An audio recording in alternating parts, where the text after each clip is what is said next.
The receipt trembled in my hands, $8,246. For a moment I thought there had been some mistake, a misplaced decimal perhaps, or a duplicate charge. My eyes scanned the long list of items again and again, but the numbers refused to change. "Ma'am," the cashier said gently, "how would you like to pay?" I turned toward the glass doors, my heart pounding louder than the soft music in the store. Outside, through the reflection of polished marble and designer mannequins, I saw them.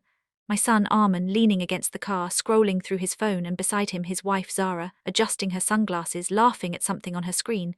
They weren't even looking inside, not at me, not at the bill, not at the mother who had just been handed a number bigger than her yearly savings. "You pay," Armin had said almost casually just minutes ago.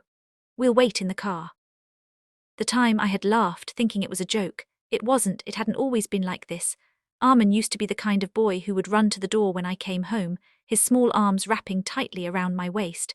"Mama, you're back," he would shout, as if I had been gone for years instead of hours. I raised him alone after his father passed away when he was just 5. Life wasn't kind to us, but I made sure it was never cruel. I worked as a school teacher during the day and tutored children in the evenings. There were nights when I skipped dinner so Armin could have seconds. Days when I walked to work to save bus fare for his school trips, and he knew, or at least I thought he did. He would say as a teenager, "One day I'll take care of you, you won't have to work at all." I believed him, maybe that was my mistake. The change didn't happen overnight, it began when Zara entered our lives.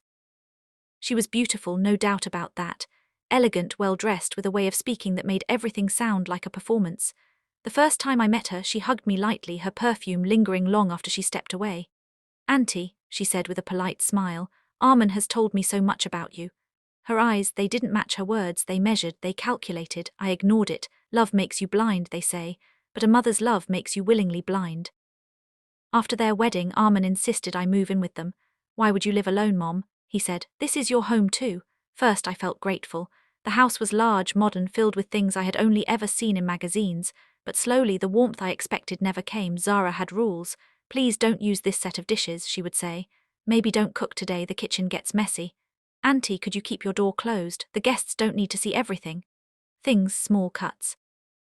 But they add up, and over time you begin to bleed without even realizing it. The shopping trip was Zara's idea. "It's our anniversary next week," she said one morning, sipping her coffee. "I need a few things." "A few things," I repeated, smiling. "Armin," she said, turning to him, "you'll come with me, right?" He hesitated.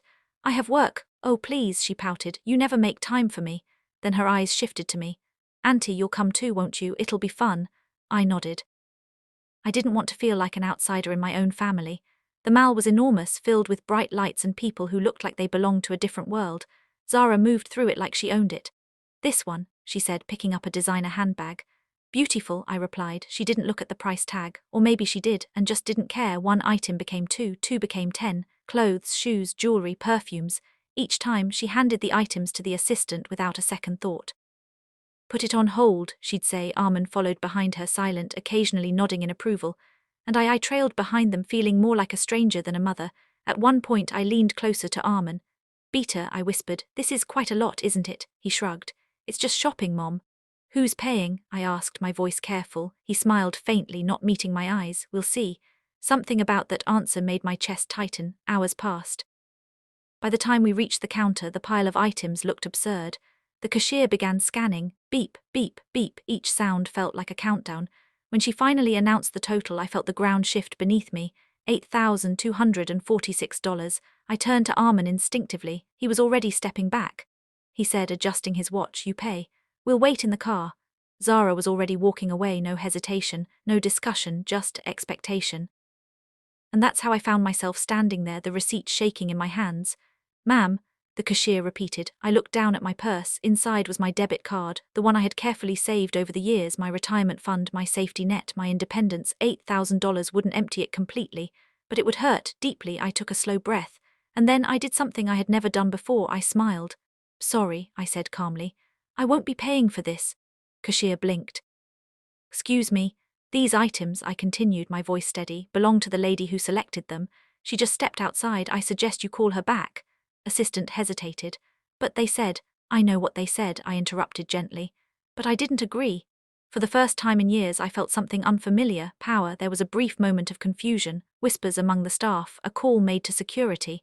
and then, through the glass doors, I saw them being escorted back inside. Zara looked irritated, Armin looked surprised. "Mom, what's going on?" he asked. I held up the receipt. "This is going on," Zara scoffed. "Auntie, it's just a bill, why are you making a scene?" "Because," I said, meeting her gaze, "it's not my bill." Heavy, uncomfortable, Armin stepped closer. "Mom, you could have just paid, we would have sorted it later."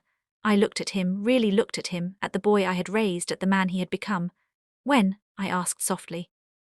"When would you have sorted it, Armin?" He didn't answer. Zara crossed her arms. "This is embarrassing." "No," I replied. "What's embarrassing is expecting someone else to pay for your choices." Her expression hardened. "Fine, Armin, just pay it." He hesitated, then slowly he reached for his wallet. I watched as he handed over his card, watched as the transaction went through, watched as the weight shifted back where it belonged.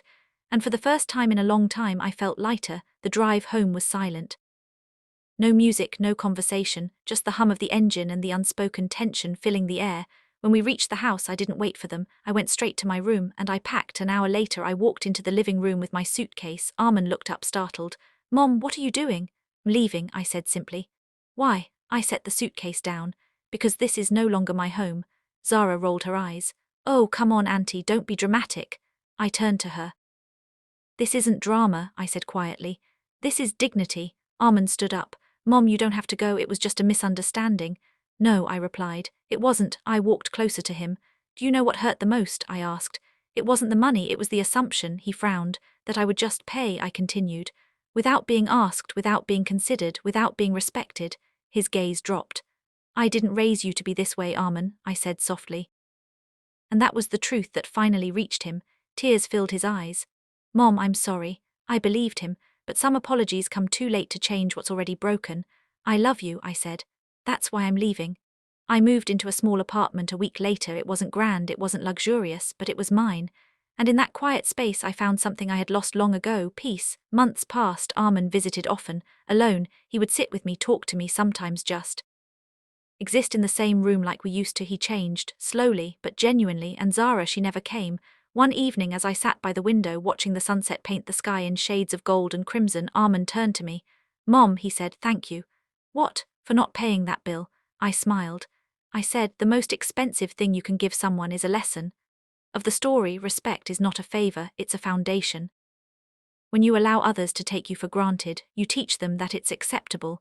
But the moment you stand up for your worth, you remind them, and yourself, that dignity is priceless."